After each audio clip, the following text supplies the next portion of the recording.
Hi, it's Alexis Sides, and you're watching the Monday Morning Critic podcast. Perfect. Alexis, I just realized I mutilated your last name. So I apologize for that.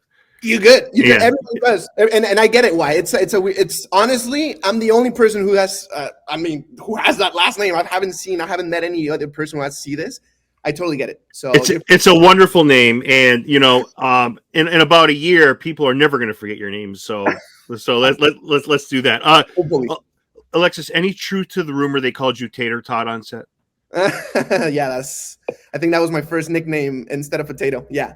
So I'm not going to I talked to Emma Shannon, who's been on the podcast, who's absolutely wonderful, and I told her, I said, look, I'm going to be talking to Alexis. What can you tell me? She goes, tell him that we call him Tater Tot, and 2, I missed working with him, and that 3, he was wonderful in the finale. So she said those things. So I had to say that. Yeah.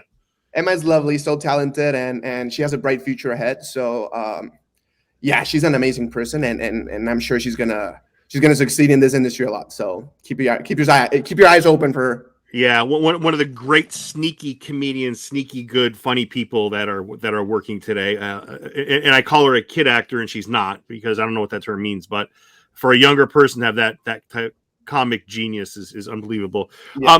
So I have to tell you, in the past, for me, I'm big on language. I'm big on nationality. I'm big on ethnicity. I think that's big. I think it's big.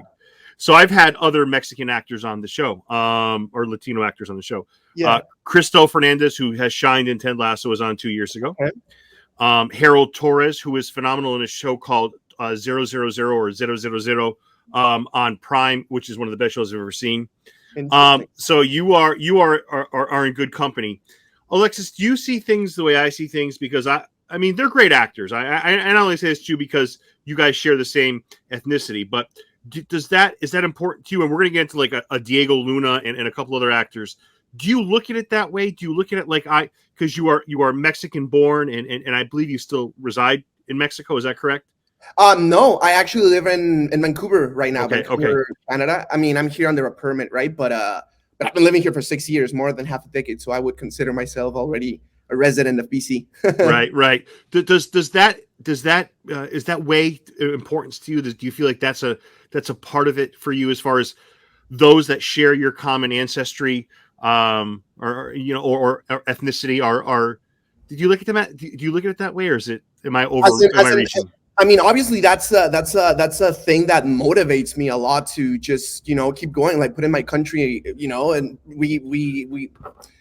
Listen, there hasn't been a lot of Mexican actors who have made it, and I mean, I can count them, with my vote. Sadly.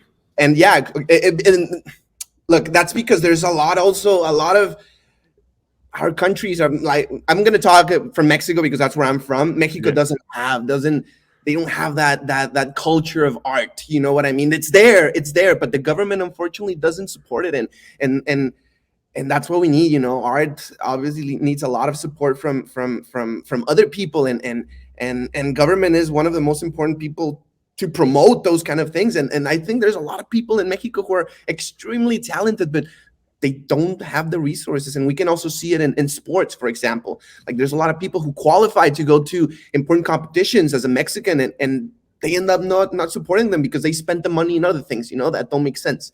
So yeah, I think that's one of the things. And obviously that motivates me a lot to be, I mean, aside that I love acting, obviously being a Mexican and being part of this show, and not only being part of this show, but being one of the T-Birds, it's just mind-blowing the direction that this industry is taking now.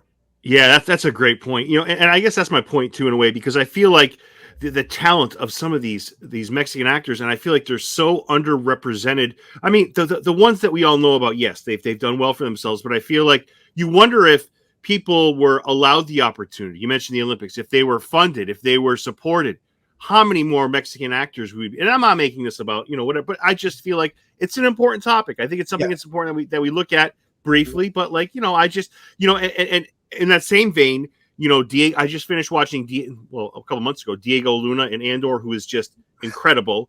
They say Andor is one of the best Star Wars movies right now. It is the best. It is top 3 or 4 Star Wars content. That's for sure. Amazing, yeah, for sure. Eugenio Derbez, who is phenomenal in Coda, and obviously Benicio del Toro, who's an icon. But I mean, I can go on and on and on and on. But like, I just feel like it's awesome to see these wonderful actors flourishing.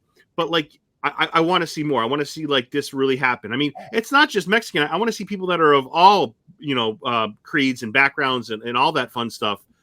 Really have a chance, because I wonder what we're missing when we don't support the arts, when we're not really looking at the full picture.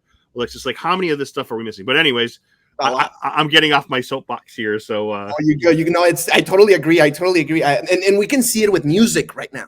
Like, yes. How many Latinos are not like making it? Like, people are discovering music that they didn't know it existed, because they were all focused on whatever the US artists would release, or the Canadian artists would release. And right now the eyes are opening to other genres and other countries where they didn't have that attention. So I'm happy that's extrapolating into different areas of the art industry.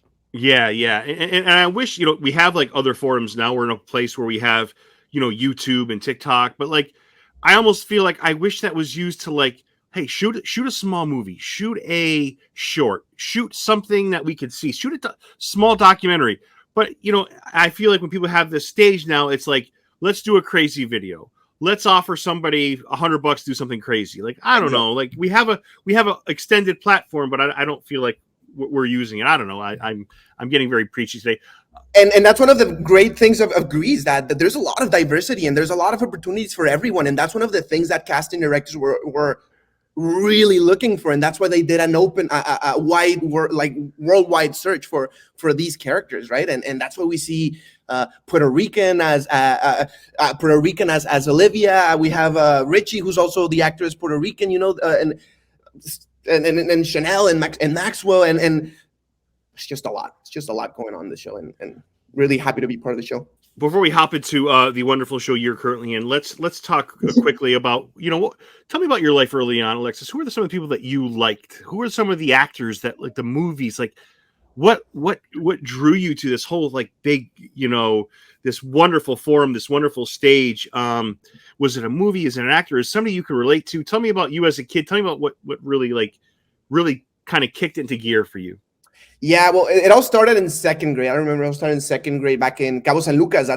I don't know if you know Cabo San Lucas. It's in the Baja, in the Baja Peninsula. It's the very tip of the Baja Peninsula. Yeah. I lived there for 9 years of my life, and I started there in a small school called Colegio San Agustin, and they used to do these summer plays where we would start rehearsing from September, and then we were because the year ends on June, July, somewhere around there. And that's when we would present the play that the school was preparing as a thank you to the parents, right? Right. And they would grab all the kids from kinder and from first grade and second grade and third grade. And the first play that I did was Peter Pan.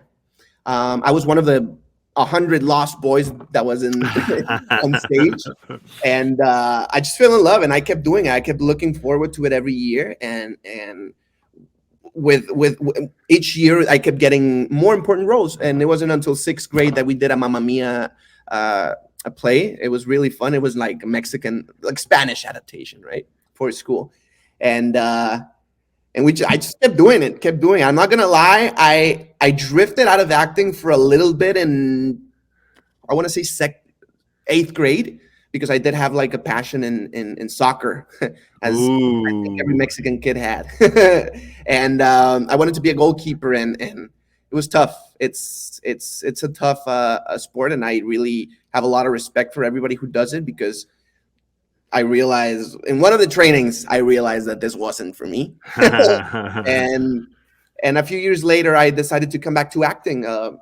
When I graduated high school, I mean, I wanted I knew that I wanted to do acting, and my mom, I'm lucky enough that my mom supported me into that crazy dream, and here we are. I mean, I did 75 auditions, if I'm not mistaken. Wow. Yeah, and I didn't book anything. I did not book a single thing, not even a commercial, not even a voiceover, nothing. I spent like 3 years auditioning. Never said no to a single audition from my agent, even though it was like silly audition or anything. It was like I was hungry, I wanted it, And one of those auditions, I received Grease, and the first audition for Grease that I did was for Richie, actually. And I was like, oh my God. They were like, we require experienced singers and dancers. And yeah, I started in theater, but I mean, I said Cabo San Lucas, it's a small place. Unfortunately, back in the day, there weren't enough places where you could, train that. And I didn't have the resources to pay for that either. So I never had the chance to work on my voice, and I would just follow the choreographies that they would give us, and that's all the experience that I had, and I was like, I'm not gonna get this, and boom, I got the callback for Potato, and then I got the role for Potato, and it was just a dream come true. I couldn't believe it.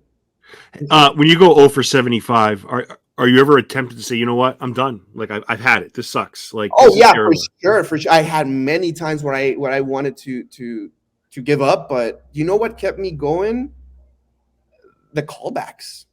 Like even if I had one callback, there was something that I was doing right. If I'm getting a callback, smart, even though if I'm not getting anything, they're liking something for you to get a callback, right? And I was like, and I remember there's a rule that one of my teachers in acting school said, that there's the rule of 7. The rule of 7 is when you expose yourself 7 times to the same casting director or to the same director, doesn't matter in which situation it is. It could be like in a party, in a social event, or it could be like in an audition or whatever. You gotta keep count of the times that you expose yourself to that person. And he says that the magic number is 7. Once you reach that 7, the casting director or whoever that person is, he's gonna remember you forever, apparently. And hey, I always kept that in mind. And yeah, it happened to me with Tiffany Mack, who luckily pushed for me to be Potato. I do know that they were in. They did. I do know that they wanted me for Potato. I don't know what were the things that made him double think. I'm guessing that there was another guy in LA. I don't know, that they wanted also as Potato. But Tiffany Mack really pushed for me, and I'm really appreciative to her. And I don't know, if it wasn't for her, maybe I wouldn't be here. Well, what's it feel like to get that after going 0 for 75, after putting yourself on audition after audition after audition?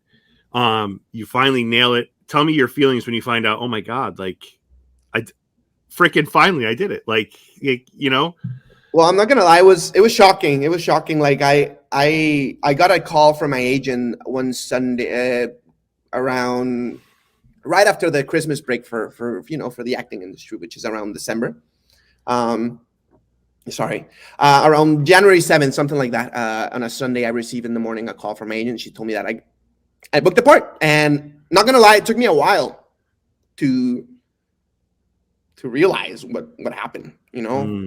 I did not cry in the moment, not anything in the moment. I just said thank you to my agent. I was like, oh wow, that's amazing, thank you so much. Even my agent was surprised. She was like, okay, yeah, we're gonna talk about the details of the contract later on. And she was just weird. And I remember that I'm not gonna lie, I did cry like 2 days later. I was looking, after getting out of the shower, I was looking myself in the mirror and just thinking about how I'm a T-Bird, and how finally after 75 auditions, thinking about how much work my mom had to put herself into to provide for me, and because my parents, my parents are divorced, right? So my mom had to take care of me for a long time, because we're getting deep, but I don't have a relationship with my father. So yeah, that's why my mom had to take care of me a long time, and I'm really appreciative of her, for sure. Yeah. What is mom's reaction when you tell her? Is it what you thought it was going to be? Yeah, she still can't believe it. We talk almost every day, and she's like, I ask her about the episodes, because that it's weekly episodes, and I'm like, what do you think about the episode? And she's like, oh, it was great. I still can't believe I'm seeing you on TV. Like, that's one of the things I think she's struggling the most with, like, just seeing myself on Paramount Plus and one of the streaming services is like, and Grease is like, what is happening, But we worked for that, and let's just enjoy the moment. Pedrito did good for himself. Exactly. Yeah, I love it. I tell you, if there's a feel-good story I've had in all my time doing this, that is certainly yours. Is certainly that story, man. Like I'm like you are like my. I always say this: good things happen to good people. Example. Here we go. Like I'm so happy for you, man. That's so great, dude. Any like pressure, like so for those listening who haven't gotten into the show yet, and I highly recommend it. This is, I think, 4 or 5 years before the movie that everybody's the Grease movie. This is like a prequel, I guess you could say, right? Yes. So tell me how you would describe Potato, okay, and then we'll get into the show a little bit for those looking to get into a fun show that they would really, really love. Yeah, he's a quirky guy. He's a funny guy of the group. I mean, he has a lot of weight on his backpack since his we already saw that his dad is suffering from PTSD from war, and his mom is working to provide for the family, and he also has to help out because obviously the mom, I mean, Potato has 2 brothers, 2 siblings, and obviously it's hard, and counting him and counting his dad who has PTSD, who may have extra spendings for cares, so Potato is a babysitter also, and that's why you see him quirky all the time. He tries to always be in a positive mood because he doesn't really have a lot of moments where he can be a 16-year-old, you know what I mean? A 15-year-old. So it's like whenever he has the chance to be quirky and fun and all those things, he's gonna take it. He's gonna definitely take it. So yeah, he's kind of like the funny guy of the group, just to keep the energy up. He's the one who comes up with sometimes solutions, as we saw it in episode 7. Yeah. I mean, but going through a lot, like not just the clown that but a guy like so what I love about the PTSD angle, right, is that the original Grease would have never gone to this, like because just the time the Grease came out, right 70s, like we're looking at a time where if somebody came back from, like in this case World War II, it was better to hide your feelings, not to say that you were feeling unwell or you had PTSD or you were emotionally distraught. It was better to hide it, not talk about the war sickness. It was just like, let's keep it under wraps. So we evolve here a little bit to the show that says, hey, wait a second, let's bring this out. What a great character for it to kind of experience this, like the guy who's funny, but like now you see a little bit of his, I don't want to say serious side, but not all is great for our Potato. Yeah, that's one of the things that I was lucky about. I enjoyed a lot about Potato because he has a lot of layers. There's a lot of layers going on there. He's a quirky guy, but then he also has a lot of emotions, as we saw in 7, right? And that's one of the things that you talk about. Yeah, T-Birds. If there's something about the T-Birds, is that they're always suppressing their emotions, and that's why we had that scene where we all hugging each other and everything. Because it's hard for us. There's a lot of things happening with the lives within the T-Birds that we showed in episode 7, and that it's hard to go through, and we all need a hug, we all need a hug and let our emotions go. And I think that was a perfect scene. Yeah, thank you for this. And I have a couple more questions for you, Alexis. Thank you for all this time. You talk about, we talked about the drought you had, the 0 for 75, and then coming into this role.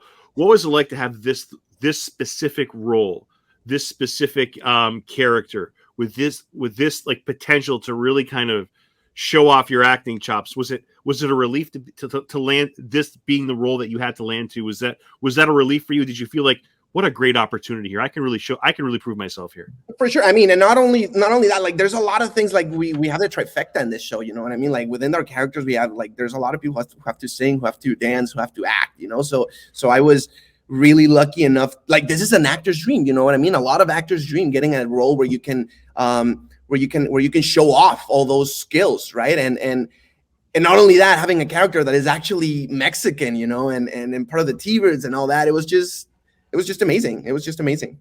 Yeah, that's fantastic. What is one thing you took away from this show when it was done filming and you had a chance to watch the final product, everything done, everything wrapped, everything, whatever? Alexis, what was the impression? When you were done watching, what came to your mind? What was your final verdict? Whether it be personally or as a fan of shows and movies, what did you come away with when everything was done and you saw the final product? Okay, as a first time working on set, because as I told you, 75, I didn't book anything, so I never had a chance to experience what set looked like, right? Yeah. So being able to be part of this production with all this dedicated people, talented people. I mean, we had dancers, we had singers, we had a lot of skills, and I'm not gonna lie. When I auditioned first, I felt a little intimidated to audition because I knew that I know the talent that we have in Vancouver, and I mean, I'm not underestimating my skills, right? But I just know what I was going against to, and just being part of it, makes me feel so special and grateful to be part of it because it's crazy. You don't get to see, like, when was the last time we saw something like Grease? It was like Glee or something. So it's crazy. It's great. We don't see this often. Or High School Musical, the series also. So it doesn't happen really often. There's a difference between who people thought you reminded them of in the original and who you wanted to pattern yourself after in the original. Just say that, Alexis, because I'm going to let you tell this. I'm not going to butcher it. But everyone says, "Oh, he reminds me of blank." But you said, "I am this guy." Go ahead. Luis from Grease 2. Yeah. Yeah. Definitely, they say I look like that one, and I did not know. I did not know when I started reading Tumblr and everything. I was like, "Who's this guy?" So I went to see him. I was like, "Wait, I look so much like this guy. What is going on?" So yeah, I think that was a nice touch. I think it was. I mean, there's a lot of people in the cast that reminds you of a lot of people from the original Grease, and like Buddy, for example. When I was reading on Tumblr who people think he is, I was like, wait a second. That's crazy. I mean, I don't think he is that guy, but I mean, I don't know anything about season 2. That's why I don't know. I'm in the same boat as you all. But yeah, I know what you mean for sure. Yeah, Luis from Grease 2. Yeah, that's the one you're talking about. Yeah, that's great. But was it? Is it There's another one. Duty that somebody said that you look like? Is that his name? What was his name? There's Duty. That's the one that I base my character off mostly because he's the Duty. But I don't physically. I wouldn't say I look a lot. No. Yeah, I agree. It's like Lewis. It's more like Lewis for sure. Yeah, dude, this is so crazy, man. All this great stuff happening. What a wonderful show. Last question. Is there because you said the soccer thing, and I brought up Cristo Fernandez early on, who's a big cast member of Ted Lasso. Do you watch any other shows? Like Ted Lasso's a big show that I just finished yesterday. I started crying my eyes out. Is there a show that you love, or do you watch movies, shows? Are you doing stuff in your off time that's related to that? Yeah, look, unfortunately, I do see some TV show. I know it's part of my job I should be watching, but I haven't had really time to watch a lot of things. Like I'm taking singing classes. I'm really getting ready for season 2 if it happens. Nice. We don't know yet. So if they give Potato a song, hopefully that happens. I just want to be ready. But I think Love, Death, Robots is a really good anthology from Netflix that I really enjoy. Black Mirror, I love all those kind of plot twists kind of TV shows. Inception, Christopher Nolan, he's amazing. I love Eternal Sunshine of the Spotless Mind with Jim Carrey. Good call. The Shawshank Redemption. I mean, there's a lot of movies that really, really, really touch me. And recent ones, I don't know why recent ones I haven't really looked into, but I do have to get into it more. I know there's a lot of things that I'm missing right now, and yeah, for sure. Like the last movie from Joaquin Phoenix with A24. My name is Bill. Yes. There's. I keep thinking of I keep seeing stuff about the Joker too. So I am off on the Joaquin Phoenix thing. But I have a feeling there was a recent trailer from A24, but it's blanking. Joaquin Phoenix, Her. Oh, great! Yeah. Beautiful movie. I loved it. I love that movie.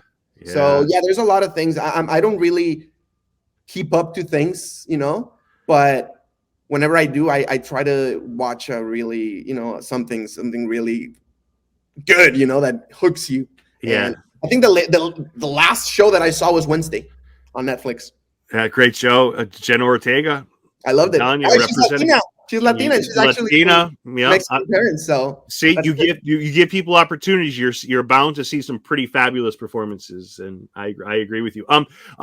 Quickly, you mentioned you're taking singing lessons, right? So say there's no Grease 2. The fact that you're doing this and honing your craft, though, like that's the important thing, right? So forget Grease 2. Like maybe it happens, maybe it doesn't. I hope it happens, fingers crossed. But down the road, for your next performance, the one in 5 years, the one in 10 years, this is where the hard work you've been doing, this is where it pays off, Alexis. Definitely. And it's hard because it's not cheap. It's not cheap. I bet. So it's like right now that times are so uncertain, with the whole writer's strike, like we don't even know there's going to be a season 2. We don't know anything. We don't know, like there's a lot of shows that are getting canceled. We saw with Disney already that all the shows that got canceled, that was crazy. And so I gotta be, I gotta be smart. I gotta be smart with the paychecks that I got. And yeah, like I'm definitely investing in myself. I was just gonna say, dude, you're investing in yourself. That's the best investment there is, dude. I haven't traveled. The only time that I traveled with the money from Greece was to go to the premiere on Los Angeles, and that's it. Like I invested in classes and clothes, because that as an actor, clothes is something very important. And for the premiere I had to spend clothes, for a photo shoot I had to spend clothes. So it adds up. It adds up for sure. Like it might, when you hear all those news of how much they pay actors on show, it might seem too much, but in this industry, believe me, it goes off like this. You got to pay publicity. You got to pay a lot of things, right? So yeah, I bet. So let me ask you, what's around the corner for you? Throw out any social media stuff you wanted, Alexis. I'll let you have the floor and say the final words, whatever you want to say. Thanks. Future projects. I fortunately booked a part on Billy the Kid. Nice. Yeah, I'm really happy. I'm really excited for that. I auditioned for it last year for another part, and I got into the last stage, and I lost it against an LA actor. It's fine. That's one of the auditions that really kept me going, because Billy the Kid is I auditioned for season 1, and I saw that Michael Hurst was going to be the writer of the show Vikings. Are you kidding me?